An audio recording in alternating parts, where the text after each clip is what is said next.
Good afternoon, everyone. My name is Dave White, and I serve as Associate Vice President of Research Advancement in ASU's Knowledge Enterprise and Director of the Global Institute of Sustainability and Innovation in the Julianne Wrigley Global Futures Laboratory. And we are delighted to welcome you today to this kickoff event of the Water Innovation Initiative. We see this as kind of a party, right? We're celebrating, so let's all just... So we're really excited. As you will learn today, the Arizona Water Innovation Initiative is a statewide effort, supported by investments from the state of Arizona and the Virginia G. Piper Charitable Trust. This initiative is led by ASU's Global Futures Laboratory in collaboration with the Ira A. Fulton Schools of Engineering, together with industrial, municipal, agricultural, tribal, and international partners. It's appropriate today that we gather at the Walton Center for Planetary Health, a building designed to bridge our ancient past to our thriving future. The courtyard features a modern canal operated by the Salt River Project. It's important to note that this canal and many others have deeper roots, and some date back before Europeans settled the valley, built by the ancestors of the modern Acamel Odom, which are today part of the Gila River and Salt River Pima Maricopa Indian communities. We acknowledge that Arizona State University's 4 campuses are located in the Salt River Valley on ancestral territories of indigenous peoples, including the Acamel Odom, Pima, and Pipash Maricopa peoples, whose care and keeping of these lands allow us to be here today. Today, we will hear from university leadership and a diverse panel of key partners who are together with a shared purpose, driving a thriving water future through discovery, innovation, and action for the benefit of all Arizona. Today, we are inviting you all to become a part of this initiative. First, we will hear a brief recorded message from Peter Schlosser, Vice President and Vice Provost of Global Futures.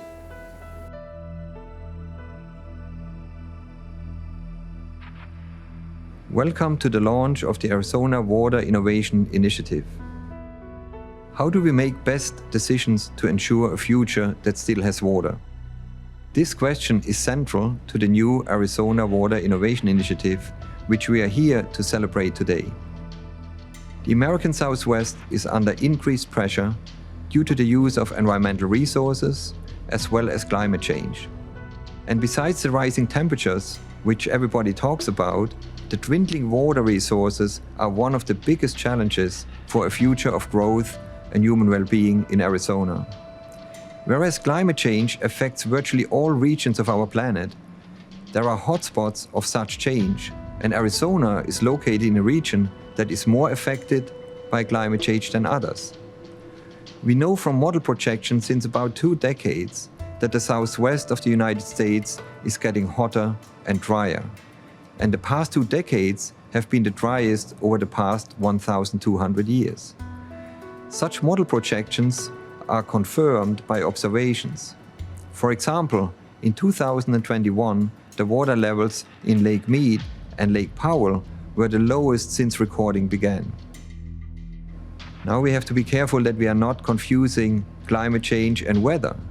Yes, it has been a wet winter, which is weather, and the short-term drought conditions have improved. But it will take years of wet winters to erase decades of drier than normal conditions. We are continuing to see reduced availability of water from the Colorado River. By the way, the most endangered river in the US. Decreased precipitation, greater evaporation, and increased water usage due to population growth, heat, and inefficient agricultural practices. If we look towards the future, these difficulties are only projected to get worse. The Arizona Water Innovation Initiative, a statewide project led by the Julianne Wrigley Global Futures Laboratory in close collaboration with the Ira A. Fulton Schools of Engineering, is designed to address Arizona's water challenges and to find options for a sustainable water supply for Arizona now and in the future. This initiative is academia's opportunity and obligation to connect the great depth of research and knowledge that we hold and render it in terms that can support decision makers. To this end, The Arizona Water Innovation Initiative will translate existing knowledge about the natural and engineered water systems, including availability, use, reuse, treatment, and their changing patterns, into information ready to be used by those who have to make the difficult decisions concerning a secure water supply for Arizona.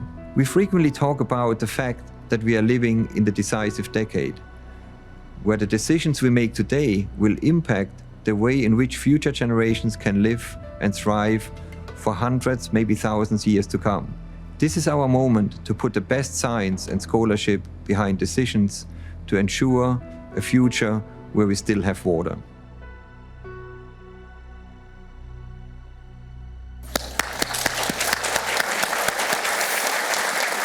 So Peter was not able to be here today as he was called to New York City, where he serves on the leadership board for the American Geophysical Union, but he sends his regards. Next, I'm pleased to welcome to the podium Dr. Sally Morton. Sally is the Executive Vice President of Arizona State University's Knowledge Enterprise, which is responsible for the university's economic development and research ecosystem. Sally, welcome.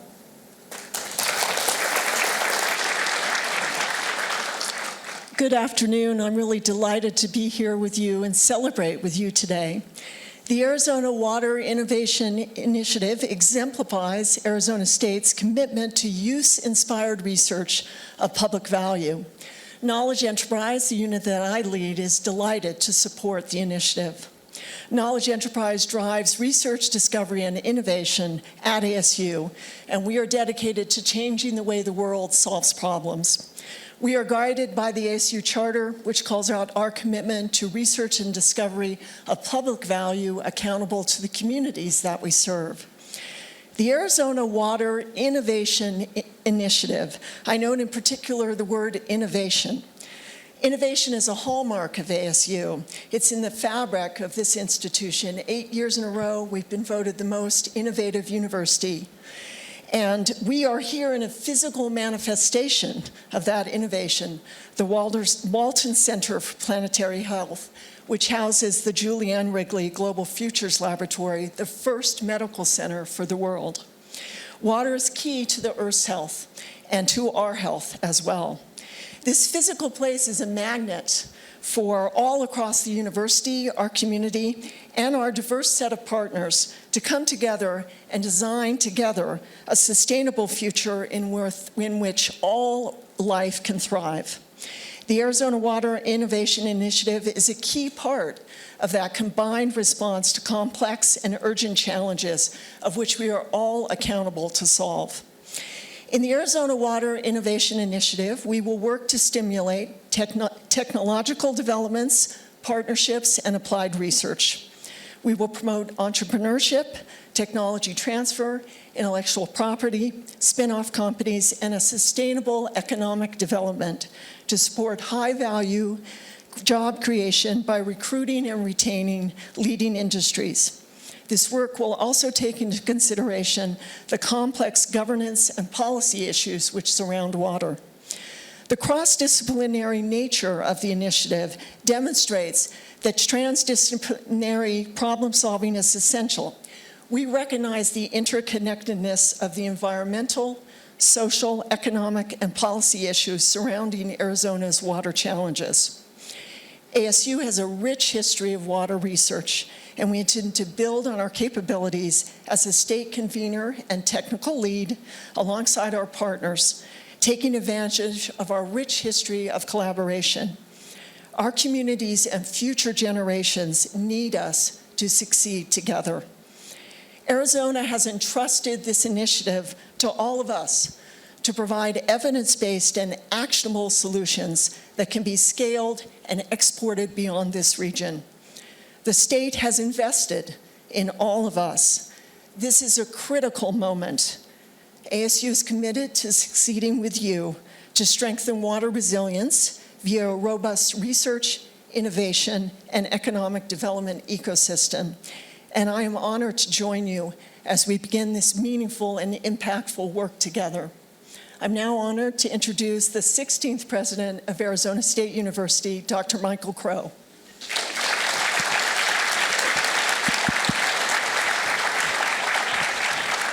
So how many of you are from the ASU community?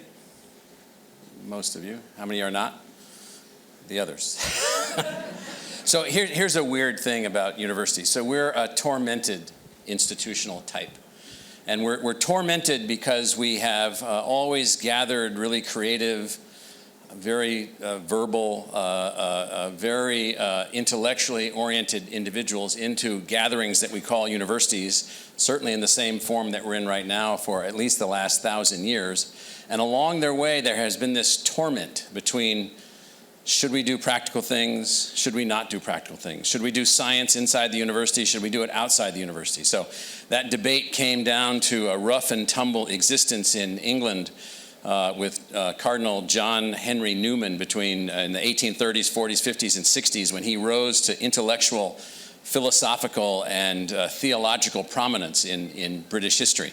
He also thought that science really wasn't something that you should be doing in the normal core of the university, and that became unbelievably important and, in a sense, a reason why every time a university is asked to do something practical, like innovate around water, there's always this kind of shuffling of the feet, and there's this looking around, and should we really be doing this? And then there's all the people who are really, really smart but clueless on how to solve an actual problem, and there's this tension and this dynamic going back and forth, all the time, and it's in the root of the institution, except in the United States, where we've made some significant departures. So the Civil War, which was several states leaving the Union because they didn't like the outcome of the political election, they leave the Union, a war starts, a civil war of unbelievable importance, and President Lincoln, a not formally educated, highly intellectual person capable of conceptualizing everything that he could possibly conceptualize, including what he didn't know, he said, I need some scientists. So in the 1860s, he forms the National Academy of Sciences and the National Research Council, and he brings together scientists from wherever they are at the fringes of the universities, and he says, help us. Help us. Help us to win this war. Help us to defeat the enemies of this republic. Help us to bring the nation back together. And the scientists stepped up, and that same institution, formed by Congress, asked for by the president, still exists today, all these decades later. And in the same war, the president realized that we did not have the kind of food security that we needed. We didn't have the kinds of colleges that we needed. We didn't have the universities that we needed. So in the middle of the early stage of the war, when the Union is losing militarily, in the summer of 1862, the president, led by a particular congressman from Vermont named Justin Morrill, he says, I need a new kind of college. I need a new kind of university. I need a new kind of way to think about the practicalities of educating the sons and daughters of farmers and mechanics, of working on engineering problems and solving agricultural problems and solving agricultural things. Can you imagine Newman back in England? And I know what he said. Oh my God, the world's coming to an end. The Americans have gone crazy. They're building agricultural colleges. Well, of course we did. They became the land-grant colleges. They became the University of Illinois. They became Purdue. They became Iowa State. They became Cornell. They became UC Berkeley. Unbelievable institutions emerged when the people of the United States asked for a solution. It's the summer of 1940. President Roosevelt obviously knows by that moment that we are going to be in the war, that we're going to need every tool imaginable to win this war. He doesn't know all of the aspects of it, and he's alerted by some academic scientists that other scientists in Europe, German scientists, may have split the atom. And if they've split the atom, they can build a weapon. And if they can build a weapon of mass destruction, democracy can be defeated. So what does he do? He calls in a guy named Vannevar Bush, who at the time was the president of the Carnegie Institution of Washington. He had been the vice president for research at MIT, and before that he was the founder of one of the founders of the Raytheon Corporation. And he asked Vannevar Bush to figure out how to plug into the universities. How could he plug into all of these brainiacs that lived in the universities so that we might have some chance for democracy to win? You know the outcome of that. Unbelievable intellectual progress in the United States, a transformation of our entire society. And each time, the food issue, the research issue, and the discovery issue relative to the Civil War, the development of what became the Manhattan Project and the Office of Scientific Research and Development, all of those things were the products of academics stepping up, setting aside the normal way of doing things and stepping up to take on a challenge, stepping up to take on something really, really important. It turns out this water is really, really important. It's a lot, it's 80 years later after these things got going. We're a little bit crotchety. We've become self-satisfied in academia. We've become focused on, it's all about getting tenure. It's all about doing this. It's all about doing that. Well, it's partially about all those things. But Cardinal Newman's ideas didn't prevail. They certainly haven't prevailed at Arizona State University, where use-inspired scholarship is one of our 9 design aspirations. We're taking on challenges and helping people to move forward with doing new kinds of things is a part of why we're here. So when the people of Arizona, through the limited resources that they have, and the people of the United States, through the limited resources that they have, they turn to us and they say, what do you got? What do you have? You talk big over there at the university. You talk really big. Well, what do you got? Is there another way to run this? Is there another way to conceptualize this? Are there other legal models, technical models, economic models, practical models, solution models, scientific conceptualizations, new ways to think about things? I mean, we operate water and water systems as if we don't even know what a molecule is. We don't even know the differences in scale. And so the one message I wanted to get out to you is a short one. From time to time, the people ask for help. They expect us to continue to do our normal job, creating a teaching, learning, and discovery environment accessible to anyone from any family background so that they can move forward with their lives and our society can be successful, our democracy can be successful, and what we call the United States can be successful. And every once in a while, a hand goes up and says, you got a bigger problem here. The hand is up. The hand is up. A few shekels have come our way to help to stimulate the notion of an innovation center related to water. Not a study it until you fill all the textbooks with papers that someone might read 15 years from now project. What do you got? What do you have? What can you stimulate? What can you bring together? What can you make happen? What don't we have that we need? There was nothing that existed at the moment that the Office of Scientific Research and Development was initiated by President Roosevelt with the implementation of Dr. Bush, nothing that existed at that moment that didn't exist a short time later because they thought about things in a different way. They advanced and innovated in a different way.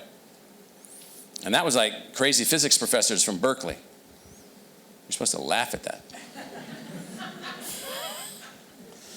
And so all I can say to everybody in the room is, how can we generate ideas, innovative systems, innovative tools, innovative decision assets, innovative community engagement assets, innovative resilience conceptualizations, partnerships, linkages, ways to make better decisions, ways to educate the public, all those things. Nothing is left off the table. Innovation is a really, really, really broadly conceptualized thing. So what I wanted to do today is just basically say, we've been asked. We've been asked. 49 years ago, I was a sophomore in college when a small project was funded by the Iowa State Legislature right at the beginning of what was called the energy crisis at the time. And so they decided that in Iowa there was this stuff laying under the pristine cornfields and soybean fields called coal. And if you couldn't use the oil from the Middle East, maybe you could dig the coal up in southern Iowa. And if you could clean it, maybe you could produce electricity and restore the land to a level of agricultural productivity greater than it was prior to the mining effort itself. Now, who could have ever thought of such a thing? They basically said, can you come up with a way to mine coal, clean the coal, use the coal, and restore the land to a higher level of agricultural productivity than it was before? What a crazy project. They invested, the Iowa legislature, millions of dollars in this project 49 years ago. A bunch of kids, including me, students, got put onto this project. We started working on this project, and it became this most unbelievable thing. Whether it was the right project or not, we came up with all kinds of innovations, all kinds of solutions, and we actually devised a way in which you could mine and restore land to productivity greater than it was before, something that had never occurred. No one had ever thought about that before. To use a natural resource extraction mechanism to actually restore land to higher levels of productivity than it had before. A bunch of geology professors, agronomy professors, agriculture engineering professors, chemistry professors, all coming together in ways that they'd never come together before, ever. So we also need to come together here. There are no superheroes in the crowd. There's nobody in their back pocket, even Chris Boone here, that has in his back pocket the water solution for Arizona, right, Chris? Yes. And so the other thing is, 1, they've asked us. 2, we have to come together. 3, this is not an academic exercise. 4, we've got to find ways to stimulate innovation. And 5, now or never, we've got to get this underway. So, yeah, thank you for being here. Thank you.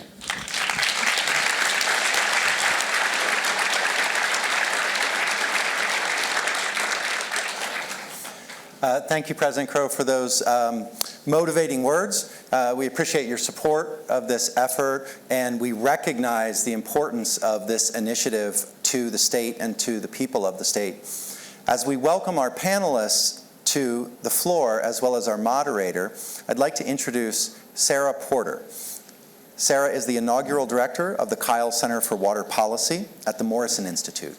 She is also professor of practice in ASU's College of Global Futures and an alumna of the Sandra Day O'Connor College of Law. Sarah will introduce you to our panelists. Please note we will not be taking questions directly from the audience as part of the panel discussion today, but we do welcome continued discussion during the reception following the event. At the conclusion of the panel, we will offer some reflections and a call to action. Sarah. Thank you. It's thrilling to be here, and what inspirational words for us to follow. We have a hard act to follow here.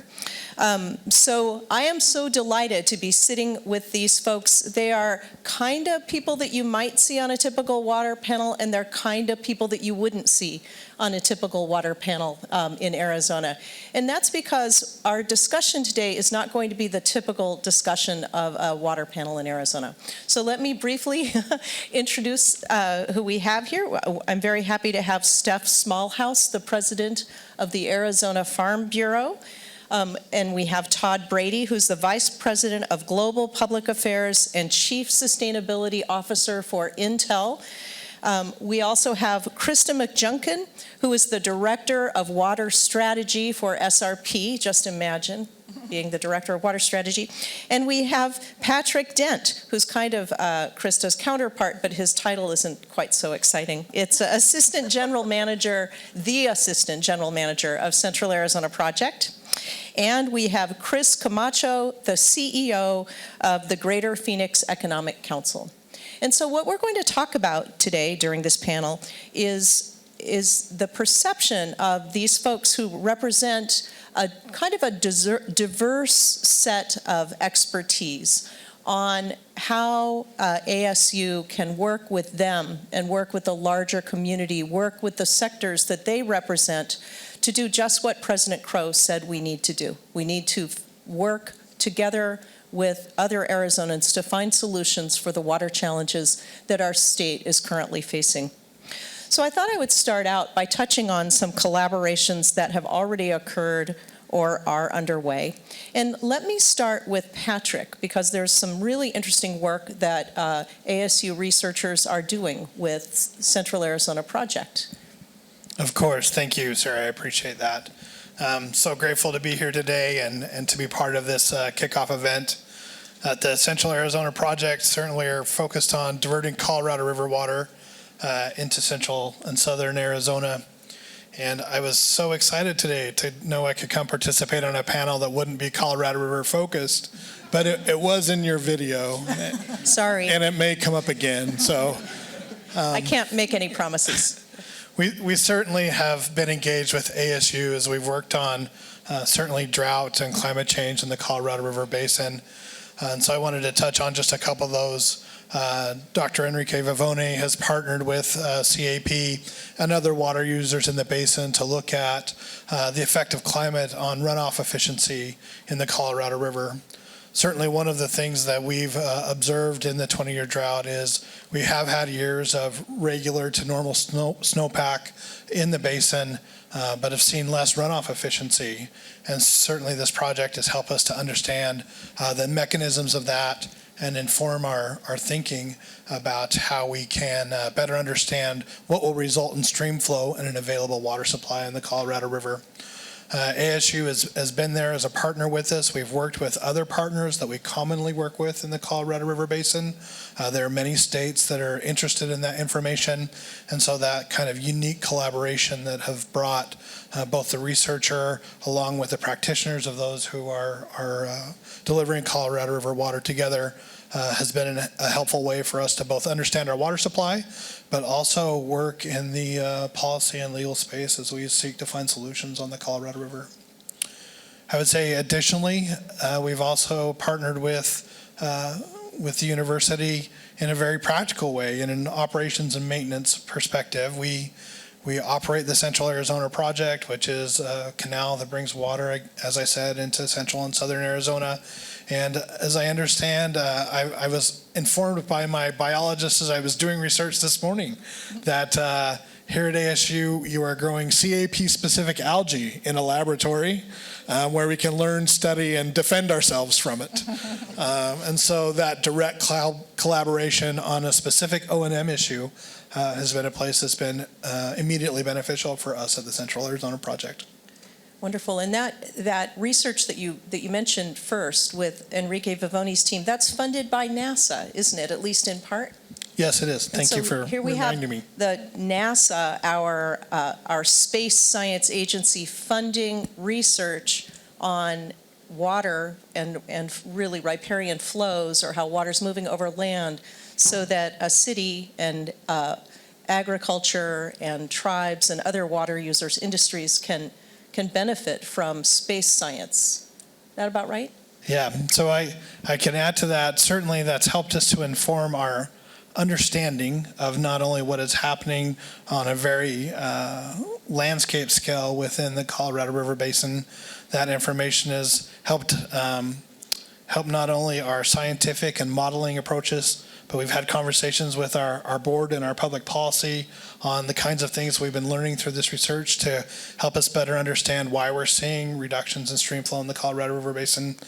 And then maybe lastly, I believe we've hired someone from Dr. Vivoni's team to continue that work at Central Arizona Project. And so not only have we benefited from the direct science, the conversation, but also from people who have learned and moved into our industry to support our organization. Thank you. Krista, how about SRP? Any collaborations with ASU spring to mind? Yeah, we have a number of them. A couple that I want to highlight really focus on our work to protect and manage our watershed. So SRP manages a 13,000 square mile watershed for the Verde and Salt Rivers. And two of the most important areas of our work with ASU revolve around forest restoration and understanding how the watershed operates and will respond to climate change. So on the forest restoration side, again, we're going to mention Dr. Vivoni a bit here, worked with him to understand the water impacts from forest restoration so that we can have a model to model the impacts of forest restoration in order to quantify the water impacts. And that's been an important tool for us as we seek partnerships to do this important work. We have a large task ahead of us to properly restore the watershed and do forest restoration to make it a healthy watershed, both for forest mechanisms, but also for water production. And it takes partnerships. It's going to take a lot of money. And so we've been very successful in finding those partnerships, in part because we've been able to demonstrate through that water modeling the benefit that we can achieve through forest restoration. The second area that we've done extensive work, primarily with Dr. Murphy, is in understanding the climate effects that will show up on our watershed and how it'll impact the water supplies available to our customers. And what we have found through this important research is that unlike when you just downscale a global model, the impacts to our watershed are unique. And that was only something we were able to determine through this specialized research. And so what we've been able to determine is that the outlook outlook is not as dire as you might expect in a hotter, drier future. So we have a better picture of what the future will hold for us, and that's informed many of our planning decisions. So as we look to expand storage on the Verde side of our system by expanding the size of the Bartlett Reservoir, the expanded space, and in addition to restoring space that we've lost at Horseshoe, that expanded space will actually be able to store water for use outside of SRP's boundaries. That was a decision we were only able to come to because we were informed by this climate research that our future, a hotter, drier future, will not have as dire of consequences to the water production of our watershed. So it was a surprising result that actually informed an operational decision for SRP's future and the future of our partners. And that's a very significant decision, whether or not to enlarge a reservoir. Absolutely, and not only whether or not to do it, but also what to do with the additional storage. Yeah. Great. Todd, how about Intel? Any ASU collaborations that you'd like to mention? So many. In fact, I would start with, at the end of the day, it's all about the people. And we pulled some data just the other day, and I think we've hired over 2,000 new college graduates from ASU over the past 5 years alone. Wow. And when we look at across the U.S., ASU is one of our largest, if not the largest institution from which we're pulling engineers today. When you look at who are we hiring, it's a who's who of all the various engineering fields here at ASU, but then also, finance, marketing, business, supply chain. Sustainability. Sustainability. And so we're just really fortunate to be here in the Phoenix metropolitan area and have those ties to ASU. And then we also pulled, looking back over the past, I think we could only go back, we've been now in Arizona over 40 years. And I think we had records maybe going back 20 years or so, literally hundreds of different research projects that we've done in conjunction with ASU. And they range from, IT systems related projects to we do our, what we call packaging, the package around the chip, the microprocessor that's in your computer. All of the R&D for that is done here in Arizona. And a number of different projects that we're working with ASU in that space. And then the mention of algae, actually, I was mentioning to Sarah, right before the meeting, I remember just, it's been, I won't say how long because I'll say 2 or 3 years and ends up being 5 or 6 or 7. But we did a very innovative project with ASU where for carbon capture, we had a small algae unit up on top of our roof at our fab, a semiconductor fabrication plant, where we were capturing the emissions coming off of our fab to see if it would grow algae, and then if that algae could be used in a variety of different applications. So I think that for us, the benefit of working with a university such as ASU is just bringing expertise that we don't have, but also challenging us to think differently and approach topics differently. As we're kind of heads down engineers focused on what we need to do this year and next year, but getting us to look more holistically at some of the problems. That's been a real value in partnering with ASU. Great. Chris, tell us if there isn't a collaboration that springs to mind, maybe there is with you, what is your view of potential collaborations? You can take both questions at once. Sure, Sarah. So, can you hear me? Yes. There we go. I'm still stuck on British history that Michael was talking about.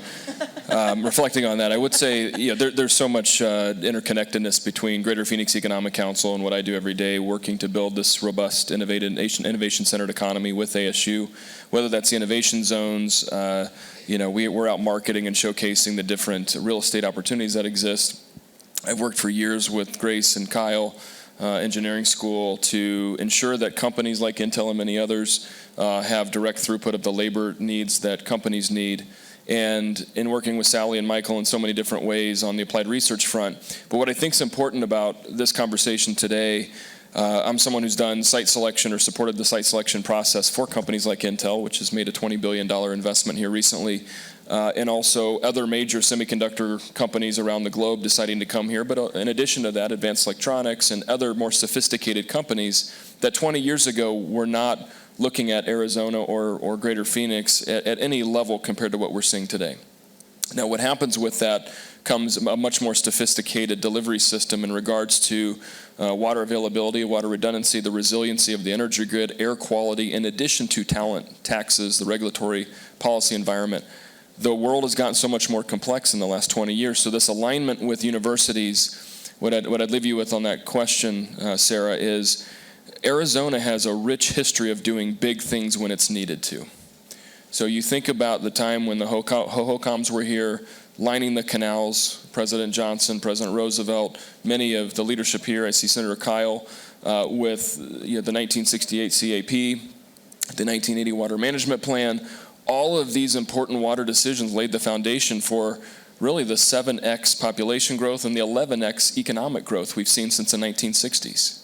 So we're at this additional inflection point for the next 50 years that we're going to have to solve for water in the West. And what an incredible time to be in Arizona, and obviously this group, many people in the room playing a part in solving this opportunity ahead of us and really laying a foundation for how major markets in the West are going to deal with aridification, which Dave was the one that gave me that word a few months ago that I use a lot now. So I would finish with, Sarah, I utilize a lot of the terminology that my intellectuals provide to me, and I share that with clients evaluating Arizona. So let me run another term by you, and that's test bed.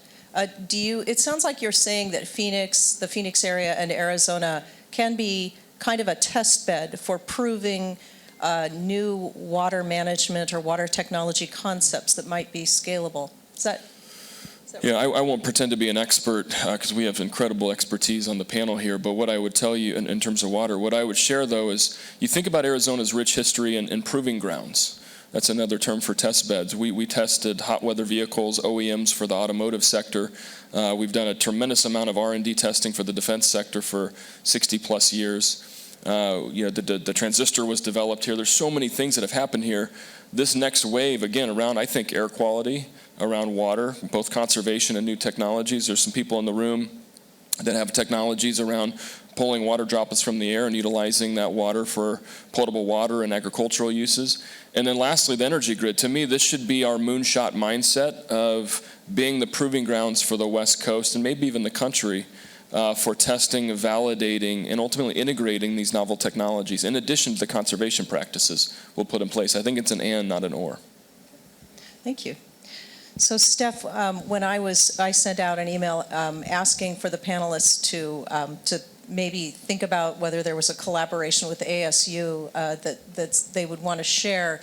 You and I had a fun little exchange, which may go back a little bit to ASU's not being the land-grant college that was tasked with supporting agriculture. You want to share a little bit of that? Sure. I mean, it is true. In the past, we've had a pretty strong relationship with the land grant University of Arizona, the other university, as I always hear, depending upon which room I'm in. But I guess I would answer this question in casting a little wider net in the sense that. It was said earlier today during lunch that there's a reason why this was called by Mr. White, there's a reason why this was called the Arizona Water Innovation Initiative. And so I like to think, since we've really started these water conversations, I'd like to think of this as Team Arizona, right? I mean, we are all impacted by what's happening with the water. And people that are not along the Colorado River are also impacted by what's happening with what's going on with the climate in different parts of the state. And so I would love going forward, first of all, thanks for asking. I guess we were just waiting to be asked at Arizona Farm Bureau. We're happy to be involved, actually very excited to be involved because, like was just said, Arizona has been growing in so many ways. Agriculture has been growing in Arizona while using less water for many, many years. And so we're very proud of that, and we feel equipped to address this issue. It's just not easy, right? It's difficult. So we look forward to being involved in this effort and moving forward, hopefully collaborating on many more things, and maybe being able to bring in some of our friends, from the experimental stations at the University of Arizona to work with ASU on some technology and crop sciences, or the Water Resources Research Council to work with the Kyle Center on some big, hard policy questions. So like I said, I really just think of it as Team Arizona, because not any one of us are going to be able to solve this problem ourselves. So, Thank you. I'd love to hear from you all if you have any specific types of roles or collaborations that you would like to see the Arizona Water Innovation Initiative get involved in. So if you were just, you got to submit a suggestion card right now, what would your card say? And I'll let anyone who wants to, and Krista, why don't you go first? I think a key aspect of focusing on water innovation will be communication and how we talk to the public at large about water issues. It's a confusing space. If you just rely on media headlines to get a clear picture, it's difficult. And oftentimes there are certain issues that come up that get a lot of media attention but don't really represent truly what's going on. So I think some thought and perhaps a platform that can give the context that's needed for the general public to be able to understand what they read in the newspaper or what they hear about, so that they can not only be informed, but also make smart decisions on how they use water and any conservation programs they want to participate in. But that communication aspect, I think, is very important. Who else? Patrick, it looked like you were going to jump in there. I did reach my microphone. Thank you, Sarah. I think it goes along the lines with what Chris was sharing. One of the things that I do think that we've talked about already today is the idea that Arizona has some right now issues that it needs to face, and there are challenges that we need to confront to find solutions to problems that will help shape and define and address our water future. I think science, data, information is an important component of that, and helping not just the public who has a renewed, heightened, accelerated interest in water issues within Arizona, but also those who are dealing directly with those problems. One of the problems that I see that I think information can help with is we are faced with a certain need to change in Arizona, whether that's how we might be using our water or thinking about how it has been used, or dare I even say what we think is ours and what we think is somebody else's. At the same time, we need to come together and collaborate. There are those among us who feel like it's the time to entrench and defend. And I think that's a barrier to us really finding solutions going forward. And I'm hopeful that as working together with an Arizona interest, we can find ways to collaborate and move forward. So I hear translating and communicating, data gathering, plus convening. What else, Todd? Yeah, if I could add to the collaboration. So you may go, well, what's Intel doing here? What does this have to do with water? We use a lot of water to make a microchip, and so for many years we've been focused on how do we do that more efficiently, and how can we reduce the amount of water we use? How can we reclaim, reuse that water over and over again? We've invested quite heavily in a wide variety of different recycling mechanisms, reclaim mechanisms, and whatnot. And then a few years ago, we took a step back and said, okay, ultimately, though, what are we trying to accomplish?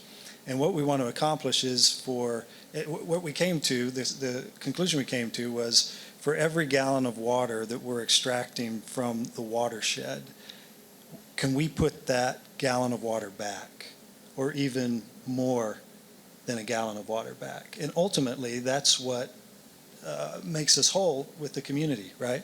And so as we started to go down that path, there was only so much we could do by ourselves. because at the end of the day, no matter how much we reclaim and recycle, we ultimately lose water to evaporative losses. And just for the engineers and scientists in here, you can never get to that perfect 1 gallon out, 1 gallon back. And so we started to do projects with partners in the agricultural industry, in the nonprofit industry, to do projects that put water back into local aquifers. And what we found, fascinatingly, was that the amount of money that cost on a per gallon of water saved was a fraction of what it cost us to save that water internally. And so my ask would be, from a policy perspective, how do we set up a mechanism? I come from the environmental field where in air quality you have an air shed. And within that air shed, one can trade emissions. And that drives you towards the most economical way of reducing those emissions. And again, this is pie in the sky, I realize that, but could we come up with a similar approach with water, that we look at the water at the watershed level and then are able to trade or able to debits, credits, whatever it is, mechanisms that drive the capital investment towards those areas where we get the biggest return. So that would kind of be my wish list. To have something like that, I think would be phenomenal for our state. I love that the Intel representative is asking for a policy solution. It's just great. Steph. Yeah, I'd just like to chime in on that real quick. I think that when I see this initiative, something that really excites me about it is that to date, we've brought to, 2 different governors are bringing together commissions and councils and things, and we don't have the time or the broad group of folks or different, like the president was saying earlier today, these really smart people in a room thinking about this from all different angles. When we walk into those rooms, it's all about negotiating what our interest is, right? It's leaving with the least amount of bloodshed by the time that we're out of that room. And that's a hard way to plan a future. And so when I think about this initiative, I hear a lot about technology and innovation. ASU is well known for that. A lot of amazing things coming out of here. But when it comes to my perspective from agriculture, we have a lot of technology out there to help us save water with irrigation. Could we have more? Absolutely. Could we have new and amazing things? Absolutely. But if a farmer doesn't have certainty that he's going to be able to even use the water, he's not very likely to adopt that new technology, because it's likely going to be expensive. Just because something is new technology doesn't mean it's going to be less expensive, and doesn't mean it's going to save on labor. And those are 2 things that are very restrictive in agriculture. And so I think where a lot of this work, I would like to see it go within the initiative, is just innovation of thinking. Innovation of thinking, why isn't the farmer able to use this technology? Because like I said, there's a lot of technology out there that may or may not be in use, but there's a reason why. Farmers will use the technology if it makes them more efficient, if they have the potential to do that. But if they have uncertainty in policy of whether they're even going to have access to water, they're less likely to do that. If they have, issues with their soils already, with salinity or, different things like that, they're less likely to do that. If they don't have labor to go out and fix the drip tape every time a gopher digs a hole in it, they're probably not going to use drip tape. And these are, this is kind of bringing the conversation back down to down to earth instead of, way up 100,000 feet. But I think that's a conversation that needs to be had, is that we need the innovation, we need the technology, we can always use the next new best thing, but we also need to recognize what's impeding the farmer from using that specific technology that's already available to them today.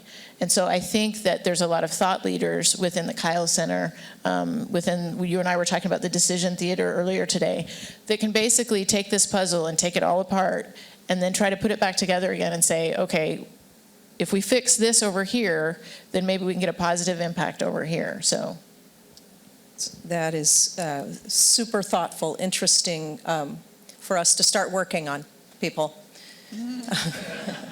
Chris, what about you? Yeah, maybe just a few thoughts. So one, my Intel colleague here mentioned reuse and the use of effluent. I think that's going to be a more common discussion with not all cities, unfortunately, or maybe fortunately, are created equal in terms of their water capacity. And so, again, I'm looking at it from a corporate world perspective. Companies whether it's farming or it's corporate, they're evaluating risk. And when they want to deploy capital, this is going to be a factor. And so one of the things that my job entails is I do a lot of national press work. And if you read the headlines in the last 3 months, we're going to stay away from the Colorado River, right? The headlines are not overtly positive necessarily, and in some cases sensational, in some cases legitimate. But what I find the challenge is in trying to articulate the water history or water facts. That's not an easy thing to distill nor communicate. And so back to the first question, Sarah, you asked, I spent a lot of time with my ASU colleagues trying to just get facts. And even those are hard because of some of the legalities or policies of the past or how it's interpreted or applied. All that being said, I think that's one item within this process is trying to get to fact. I think the second, oftentimes, and this is kind of tied to the first comment, is I often get the question from national press, whether it's the Wall Street Journal or the Times or elsewhere, saying, why does Arizona keep supporting advanced industries that use water? You know, whether it's Intel or TSMC or many others, LG is the most recent one. And I said, well, that's 6 to 7% of our state's utilization is in industry today, industrial uses today. So very small percentage. And then I give the use cases of the net zero commitments that companies like Intel are making about the wetlands investments and other things they're doing to minimize their water usage or reuse within our communities. So that's a commonplace understanding here, but outside Arizona, that is not well known or even appreciated. So that's second. And then third, because you didn't ask, is I do think this idea of, I don't know if it's part of these monies, but I would hope in our work with this new administration that there's an embodiment of interest around incentivizing more so than regulation. I think that's a hard part for Arizonans. We don't like to be regulated into much, as I've learned, and yet can we incentivize behavior, and even whether it's the consumer side or industry side, because when I look at the corporate ESG commitments that global corporations are making today, it's very different than 20 years ago. 20 years ago, it was truly about the P&L, or return on cost of capital. Today, their shareholders are expecting so much more. Their employees are expecting so much more in terms of their impact to the environment and to social interests. And so I would hope that this is a totality of view at how do we move Arizona forward. And finally, I think it was very well mentioned on the agricultural side, I often get industry thoughts saying, well, agriculture uses a significant portion of the overall state's utilization. Can't we just continue to lessen the utilization from agriculture? Well, if you look around the geopolitical factions of the world, the last thing we want is to have to rely on another country to import our food. You're seeing that in Ukraine and Russia today. So all that being said, it's important, and I do come from 4 years down in Yuma before I came here, and I can tell you, they talk about how important water is, and you bring up any kind of adversarial views of water in Yuma, you're going to get run out of town. So I learned that very quickly from my Yuma friend. So anyway, those are a couple thoughts I think that I hope would be contributed to this conversation. Great, thank you. Any other thoughts about potential, what you'd like to see the Water Innovation Initiative do? Go ahead. So it might be a little boring because it is more engineering instead of Love it. Bring it on. But, we still need engineering, and we need it in terms of water quality and water treatment. So you brought up reuse, and as we look at the need for us to put to maybe lower grade water to use, that if you had choices, you wouldn't go after it. That's going to become more commonplace, whether it's natural constituents or treating effluent. Pharma. Right. All of those constituents, we need innovative ways to treat them that are economical, that are easy to operate, that are scalable, that can be used by large cities and small water providers, and we need some focus on that area. I think a lot of people were very happy to hear you say that. As we upcycle water to uses, we need engineering to help us out, to upcycle it to the purpose that we need it for. Yeah, if I could just jump onto that, absolutely. I mean, the more that we recycle, reclaim water, what you run into is the hardness of the water. And Arizona's water is already very hard to begin with. And so how do we have better solutions for those types of things? I think that cuts across a variety of uses, including agriculture. You can't have super hard water for various agricultural applications. So what can we do there? what are some innovative ways that we can treat that hardness and deal with that. I think that is definitely an area. Well, and on that note as well, I mean, we already have growers who are able to make use of recycled water, of effluent, but, you know, everybody can kind of use a different scale of filtration, right, of what's in that water. An issue with a lot of the agricultural community, though, is having access, you know, being close to a plant, right? And so then it's like, okay, how much energy are you going to put into getting that water from the plant to an agricultural field, you know? And so that's also a question of looking at maybe planning and where these plants are located and different things like that. Yeah. So where the plants go, and maybe even water moving, how we can use renewables or other forms of energy to move water. That's another area. That's great. Any other? All right. Well, let me ask you all. Because we have this wonderful opportunity to hear from you this day when we're launching this new initiative. What would you like to see us make our top priorities? We'll start with Chris and then move toward me. Yeah, that's a good question. Top priority. Well, I'd go back to the risk mindset that companies have today. Is the concern around the effect of weather, the effect of climate, how that breeds or affects then air quality, and ultimately how that affects your natural resource capabilities. And we're in an era in which the country wants to make things again.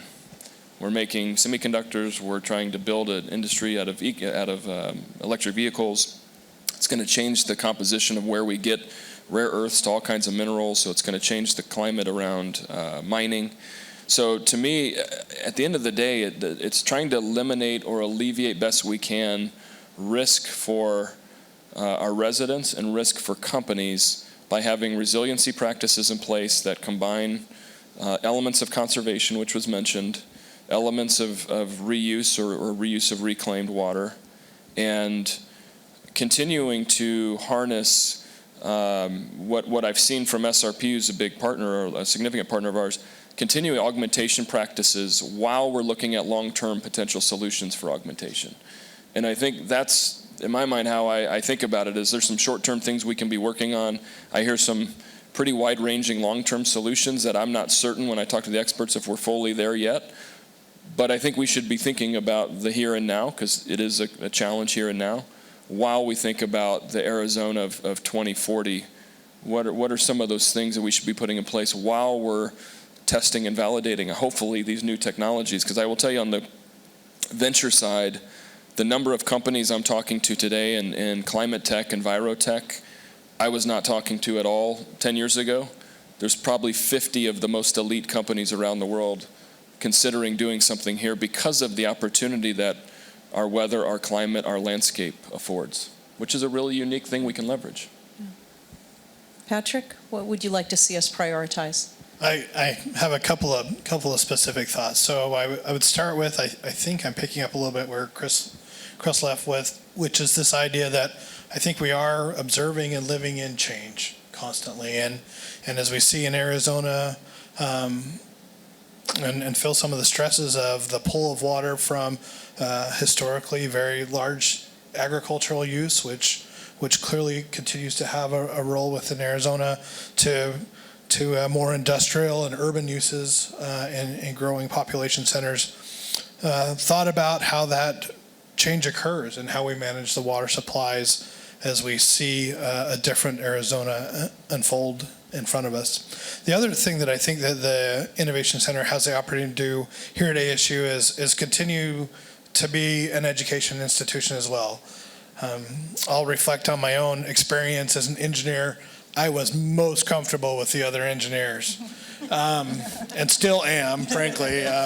But I think the idea that problems are increasingly complex and variable and require different sets of skills and talents and people to work together on them, both on the problems we have today, but the problems we'll work on tomorrow too. I see the ASU experience engaging with students and participating on these solutions that will be a focus of this Innovation Center to be a good opportunity for those students as they have interest in water and will develop as leaders in Arizona in the decades to come. Kristen? I'm going to kind of build off what Patrick said. I'm interested in interconnection and how decisions around water have far-reaching impacts. And so I think that ASU is uniquely situated with this wide variety of areas of expertise. If you can bring them together, so for example, something like water conservation, that people take for granted that we should be doing more water conservation. But how you go about it and what you choose to invest in terms of water conservation can have wide-ranging impacts on our lived environment, environmental justice, the urban heat island. There are lots of kind of second and third order impacts from those decisions, and we need to understand them if we're going to make big swings at those kinds of projects. And an institute or initiative like this has the wherewithal to bring those resources together so that you aren't just considering it from an engineering point of view or a water policy point of view, but getting out into the broader viewpoint. Great. Todd? Yeah, I'll reiterate as we go down the line. You start hearing similar things, right? But as an engineer that's gone to the dark side, and that is I don't do as much engineering anymore.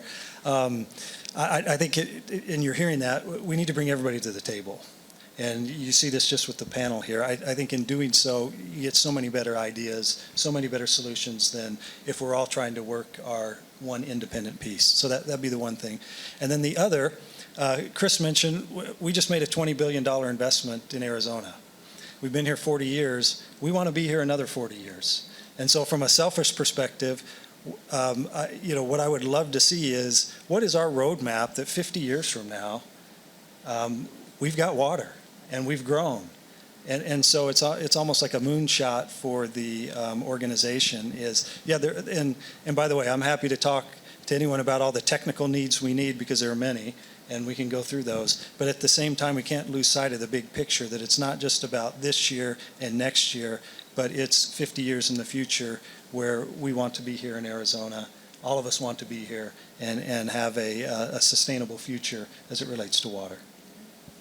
And Steph, top priorities? So I think probably two things come to mind. The first one would be going back to my earlier comment and sort of what has been already said in terms of certainty. It is hard to plan. It is hard to take action when you're completely uncertain of what your future is. And so I think one of the top priorities should be this mapping of the future. All of these great minds looking at, if we move this, it's like a Jenga game, right? We move this is what happens. Because that will free up certainty. Frees up your entire future, right? If you know that you have a future, if agriculture knows that it has a future in Arizona, which I'll be honest with you, agriculture does not know that right now. We don't feel like that. We want to have a future in Arizona, but we don't feel like others think that we should have a future here. And if agriculture knows that it has a future in Arizona, then that opens up a whole just huge realm of possibilities of investment and risk and all of these other things. But you have to have certainty first that you have a place in that future. And then the second thing would be augmentation.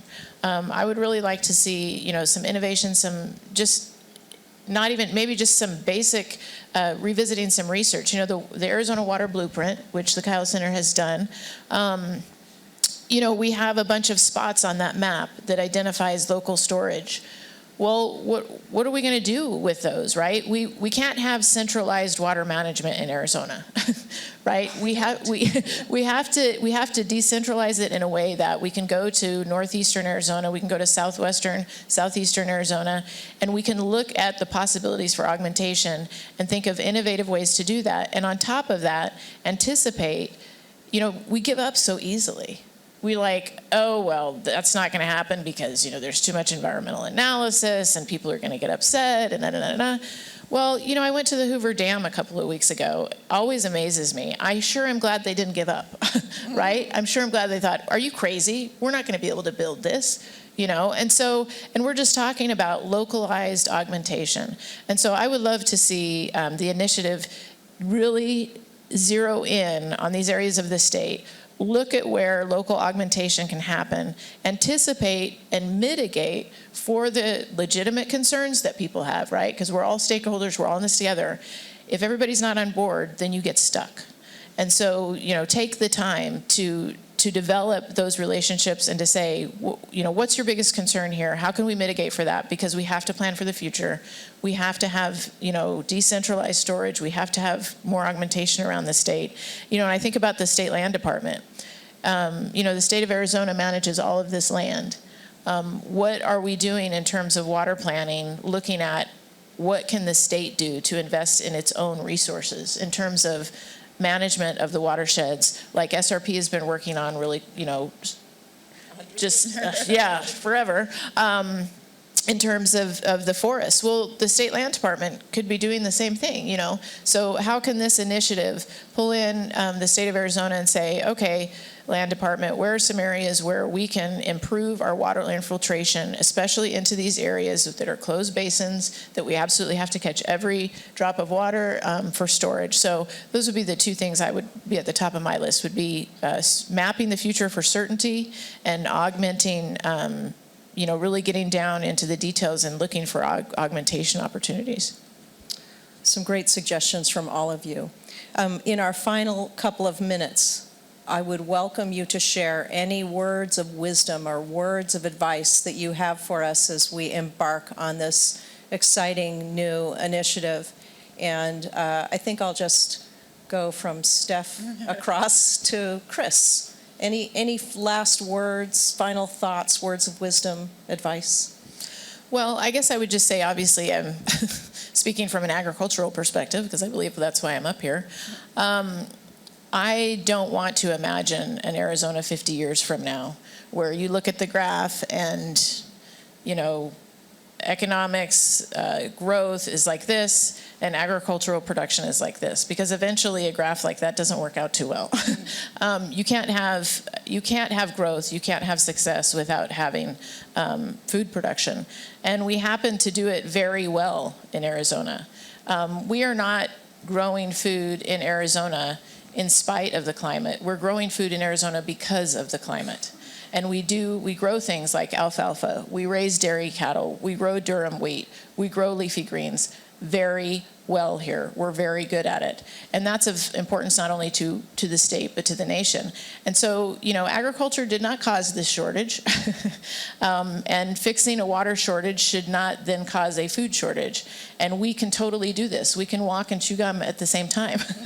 We just have to balance, those priorities and those investments. So I guess that would be my thoughts. Thanks. Yeah, I would agree, and just add to that. I'm very optimistic and excited about this new initiative, because I think as we bring this diverse set of stakeholders together, I think we're going to come up with ideas and solutions that we hadn't thought of before. I come out of an industry, and I've been with Intel almost 30 years now, and every 2 years we have to come up with a new process technology, and our engineers. I wish I could claim to be one of them, right? But our engineers now can put over 1 billion transistors on something the size of your thumbnail that are turning on and off over 1 billion times a second. Think about that. It's just amazing. Well, the same can be done as we pull together these stakeholders and say, we've got this big challenge here with water. How do we collectively work on it? And so I'm really excited that we have someone like ASU to pull all the partners together. And I think as we all roll up our sleeves and jump into it, we're going to make a lot of great progress. I think I just want to make a plug for finding opportunities to work with ASU for when you have a business problem, a business case. When I first came to SRP, there was this issue that in a lot of our work with universities, it was not geared that way. It was more, they had a kind of an ivory tower research project they wanted to do, and they wanted to work with us on it to get data or funding, but it wasn't really aimed at our goals, and that has completely changed. And now we have true collaboration where our needs are fulfilled by the project, And plus, there's that added benefit of the academic learning as well. And that has just been a huge asset to us being able to work with universities, but in particular ASU, to serve these business purposes and to have real actionable work come out of it so that we're not only innovating on paper, but it's applied and it actually impacts the way we do our work. Wonderful. Patrick? I think my comment goes to even where you've started today, which is, being engaged in the folks who are practitioners working to solve the problem.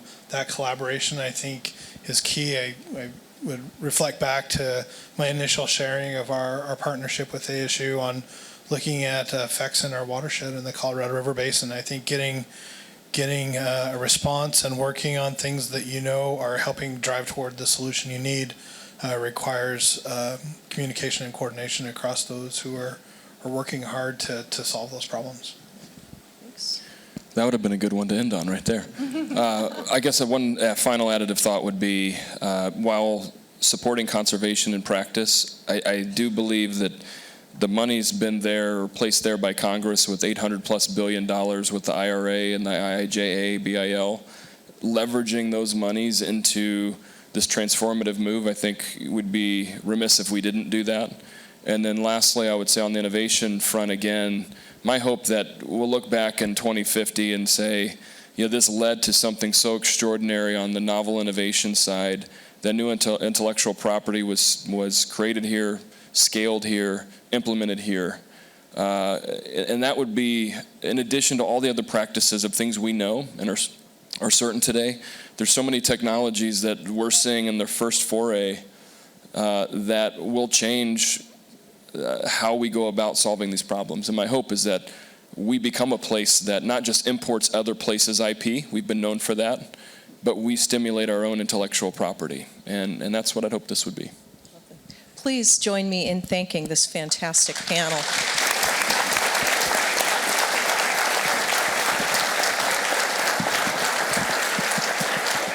So I want to thank Sarah and all of our panelists for that fantastic discussion and also for that mandate, set of priorities for us to all work together on. In the final part of our program, we're going to hear from two inspirational women who are leaders in the space of water, and we're going to hear from one proven leader and one emerging leader. The first is here in person, and that is Sandy Fabritz. Sandy is going to offer a few closing comments and reflections and a call to action. Currently Director of Water Strategies at Freeport-McMoRan, Sandy started out as a college student intern at the Arizona Department of Water Resources and worked her way up, eventually becoming director of the important agency. More significantly, Sandy is an ASU alumna. She earned a degree in environmental resources and agriculture with an emphasis on range management. Sandy's one of ASU's most impactful and innovative water leaders. And once Sandy finishes, we'll have a final thought from our youth voice. So Sandy, please.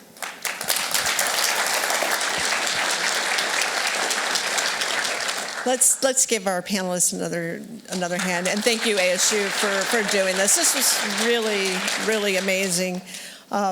This is a great time to be in water. And I was walking in earlier today, and I walked by Old Main, and I see the kids getting their picture taken up on the steps, and it was like, oh, isn't that cool? And I look at the sign, it says 2023, and I stopped. 30 years ago this May, I graduated from ASU, from the School of Engineering and Environmental Resources. Like you said, great program. And it reminds me a lot. It's sort of like the foundation of every single thing we do. The program I was in was ecology, silviculture, watershed management, range management, livestock management, wildlife management, plant physiology, botany. I mean, it was everything, and riparian management. I mean, everything that we deal with in everything that we do was in this one little program at ASU, this little hidden program that I just stumbled upon, and it changed my entire life. I mean, really, really changed my life. I wanted to be a range con. I wanted to hide out in the, work for the Forest Service, hide myself in the forest, or tell people how many cows you can put out here. And I end up in this little agency by chance as an intern, and it's just been an amazing experience. Well, I've done water ever since that May of 2023. When I graduated from this great university. So I thank ASU for that, and it's so amazing right now to sit here and talk about this innovation. This is the next step. This is what we've got to do. I think what you're hearing today from all the panelists and from folks are, as water users, as water managers, we're desperate. We're desperate for answers. We're desperate for solutions. And the only way we're going to do that is that we all work together. We're used to working together. We've been working together for a long time. I think you said 2 governors' things. I've done 8 of them. And we're still here talking about the same things. We're desperate. The people who use the water in Arizona are desperate for solutions. And we can do that through this program. We can do this together. And I think today you heard we've got to understand each other better. We've got to understand agriculture. We've got to understand our industry. We've got to understand our municipal water users. We've got to understand mining's role. We talk about reuse, and there's so many great things going on, so many programs going on in this state. We're almost ashamed anymore to say all the good things that we've done. I love that Krista pointed out, we need to help people understand the messages coming from our media. We need our media to understand the impact of their messages on our economy. I mean, wherever Chris went, those are huge impacts on us. And so doing this, working in, kind of this role, I think back to, when my daughter was young and she would walk out with her one pink sparkle shoe and her one red sparkle shoe. And it would drive my mother, it would drive her father insane.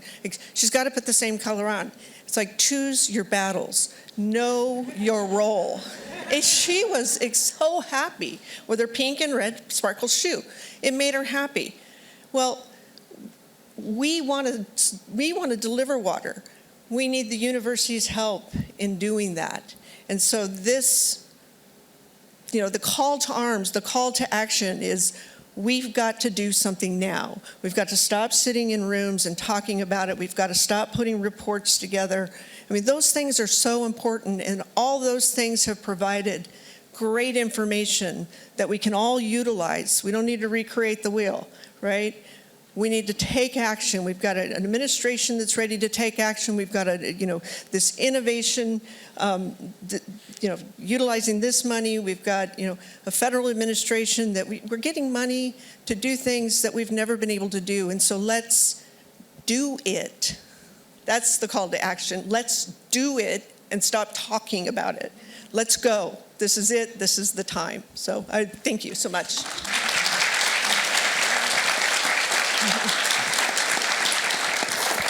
Thank you, Sandy. I love that as a final call to action. Let's do it. And so in our final moment, after the video recorded message, we're going to convene in the courtyard for reception. So please join us, if you will. And the final message we're going to hear is from a woman named Teal Leto. Now, you may know Teal better by her online handle, Western Water Girl. Teal, or Western Water Girl, has more than 55,000 followers on TikTok, including me, on my non-ASU device. And she is a water rights activist and a digital content creator. She's fighting for sustainable development and equitable solutions to the current water crisis in the Colorado River Basin. Teal had hoped to be here today, but she is unfortunately unable to join us in person, but I know she is watching on the live stream. So hi, Teal, and thank you for saying hi to us. And to close on this message of, let's go, let's come together, and let's do it, we are also going to need to bring the youth voices into this movement. It needs to be an inclusive, welcoming, and diverse and equitable effort if this is going to be successful. And so we chose teal to close out the day. Hey y'all, most of you guys know me as Western Water Girl, but my name is Teal, and I live in Durango, Colorado. I run an online platform dedicated to raising awareness to water resource issues here in the southwestern United States. I was supposed to be there in person today, but unfortunately, I wasn't able to make it. So I guess I'll just deliver my message in my traditional TikTok format. I don't think I need to remind anybody who's there today that water is a really important resource. But I do think it's really important to remember that every single person is a member of a watershed. And whether or not they know it, they rely on that watershed to sustain their entire community. It's our job to raise awareness for that and get them engaged. This is especially important for young people because water is our future. Without water, we have no future. So I really want to challenge every single person who's in the room today to think about how they're engaging with young people and otherwise underrepresented demographics on water resource issues and how you can do a better job. Because as we all know, this is an all hands on deck kind of issue. But I don't need to tell you guys that. Anyways, thank you so much for listening. Thank you for taking your time, and I hope you have a wonderful day.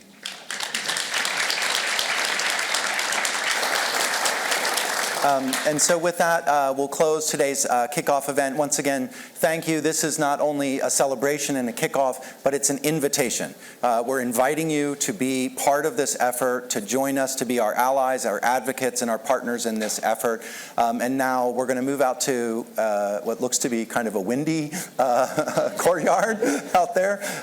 And one final thank you before we go, and that's to our event staff and logistics support. So thank you to all the folks who put on the team. Thank you, everyone. Please join us in the